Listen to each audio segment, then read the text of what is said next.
예, 10월 27일 목요일 새벽 기도입니다. 기도하겠습니다. 하나님 감사합니다. 이 시간 주님께 나아갑니다. 오늘은 또 고린도교회와 또 바울의 편지를 통해서 우리 삶 속에서, 우리 신앙 속에서 우리가 맞닥뜨릴 수 있는 여러 가지 문제에 대해서 생각해 보겠습니다. 함께하여 주시고 은혜 주시고 오늘 하루도 온전히 살아갈 수 있게 우리와 함께해 주시옵소서. 감사드립니다. 예수님의 이름으로 기도드렸습니다. 아멘.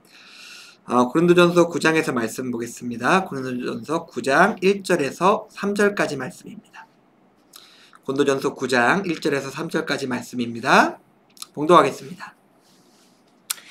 내가 자유인이 아니냐, 사도가 아니냐, 예수 우리 주를 보지 못하였느냐, 주 안에서 행한 나의 일을 너희가 아니냐, 너희가 아니냐. 다른 사람들에게는 내가 사도가 아닐지라도 너희에게는 사도이니 나의 사도됨을 주 안에서 인친 것이 너희라. 나를 비판한 자들에게 변말할 것이 이것이니. 예, 고린도 교회 문제가 끝없이 등장하고 있습니다. 이번에는 좀 심각해요. 바울의 사도권이, 바울이 사도가 아니다라고 바울의 권위를 공격하고 있는 것입니다. 고린도전서는 기본적으로 고린도 교회의 문제나 상황에 대해서, 그리고 질문에 대해서 바울이 응답하고 있는 서신서인데 그 근간이 흔들리고 있는 거죠. 바울이 이렇게 얘기할 수 있고 설명할 수 있고 권면할 수 있고 명령할 수 있는 이유가 그가 특별한 사람, 예수 그리스도의 사도였기 때문에 그렇습니다. 근데 그것이 흔들려 버리면은 바울의 얘기나 이 사람의 얘기나 똑같이 놓고 대하다 보면은 가까이 있는 사람들의 말이 이기기도 하고 힘센 사람, 목소리 큰 사람의 말이 이기기도 하고 어쩌면 사람들의 탐욕에 가까운 사람, 더 부합하는 말이 이기기도 하기 때문에 그렇습니다. 그렇기 때문에 바울에게도 교회에게도 바울의 사도권이 공격받는다는 사실은 굉장히 큰 문제였습니다. 근데 뭘까요? 왜 사람들은 바울의 사도권을 공격했던 것일까요? 생각이 달랐기 때문이죠. 그리고 자기들의 선호와 달랐기 때문에 그렇고, 또 어떤 경우 좀 확대 해석하면은 자기들의 이익을 위해서 그랬던 것도 같습니다. 어떻게 된 이유인지 상관이 없습니다. 그런데도 바울이 얘기하고 있죠. 아니 잠깐만, 너희들을 봐라. 아니 내가 이런 사람인데 왜 나를 공격하느냐. 근데 사람들에게 바울을 공격할 이유는 차고도 넘쳤습니다. 바울이어도 그랬습니다. 우리는 다를까요? 우리는 다른 사람들을 공격할 이유와 다른 사람들에게 공격받을 너무나 많습니다. 그러니까 열거할 수도 없죠. 정말 많은 이유와 죄와 수많은 것들로서 우리는 공격하고 공격받을 수 있습니다.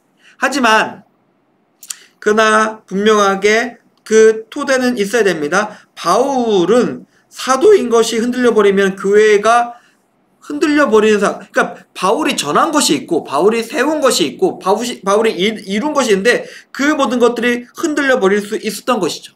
우리가 교회 내에서 사람들과 갈등한다 하더라도, 공격하고 공격받는다 하더라도 우리가 분명히 지켜야 될 터가 있습니다. 오늘 본문에서는 바울의 사도됨이었고, 우리의 상황 속에서는 이 교회입니다.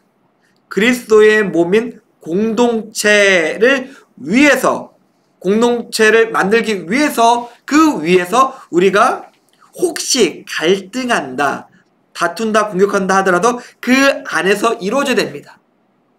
근데 너무나 많은 경우 사람들은 자기 이익과 자기 감정과 자기 욕망과 자기 탐욕과 여러 가지 이유로 남을 공격합니다. 우리가 이 명확한 근거 위에서 우리가 먼저는 그 교회 내에서 일어날 수 있는 갈등들을 살펴봐야 될 것 같습니다. 뒤에서 계속 살펴봐야 될 것 같습니다. 바울은 고린도 교회 성도들에게 다른 사람은 모르겠는데 너희는 명백히 알고 있지 않느냐라고 반문하고 있어요. 나를 알고 내가 한 말과 한 행동과 내가 세운 것이 있는데 어떻게 나에게 이렇게 나를 이렇게 공격할 수 있느냐라고 반문하고 있습니다. 2절에 보면 나의 사도됨을 주 안에서 인친 것이 너희니라. 그러니까 예전에 보면은 많이 보시죠? 편지를 쓰고 봉투를 만든 다음에 봉투에 뭐라 그럴까? 촛농이라 그럴까요? 그걸 떨어뜨린 다음에 도장을 꾹 찍죠? 이게 인치는 거죠. 나의 사도됨을 확실하게 증명하는 것이 마지막으로 보장하는 것들이 바로 너인데 어떻게 나를 공격하고 있느냐라는 거죠. 어떻게 보면 분명히 생각해 보면 너무나 명백합니다. 아, 바울은 맞아.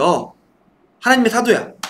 그가 말한 걸 봐봐. 그가 행한 걸 봐봐. 그가 이룬 걸 봐봐. 그의 삶을 봐봐. 바울은 사도가 분명하지. 누가 봐도 명백한 사실인데 사람들은 바울을 공격합니다. 미치고 팔딱 뛸 노름이죠. 일이죠. 더 험한 말이 있겠지만 아니 이런 상황에도 어떻게 나를 공격할 수 있지? 라고 생각하게 될 수밖에 없습니다.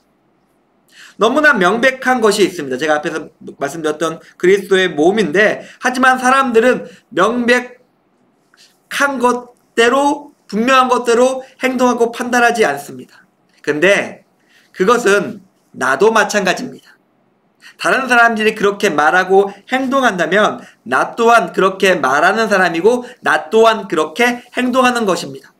혹시 나의 말이 거칠고 나의 마음이 요동치고 뭔가 나의 감정과 나의 삶의 어떤 부분들이 격렬하게 소리를 내고 있다면은 어쩌면 그 시간은 우리가 명백한 것을 다시 찾아봐야 될 시간일지도 모릅니다. 나는 내가 의도하지 않게 조금 많이 흥분해 있을 수도 있습니다.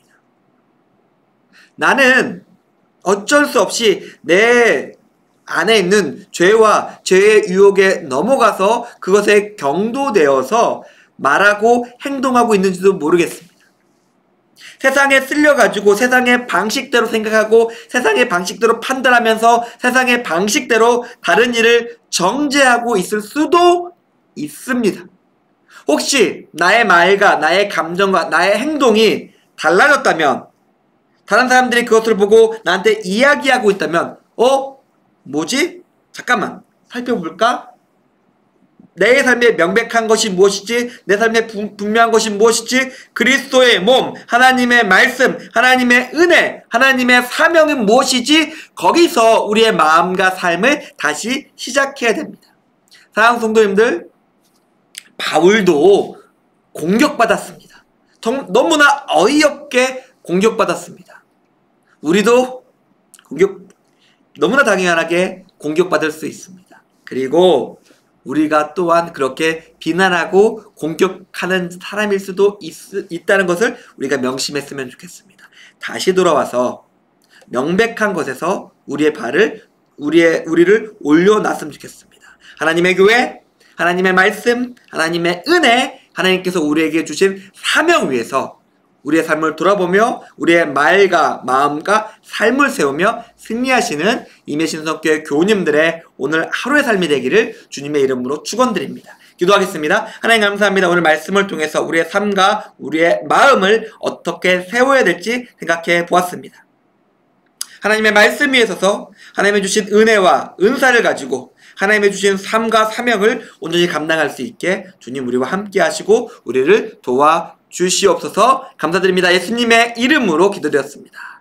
아멘. 감사합니다.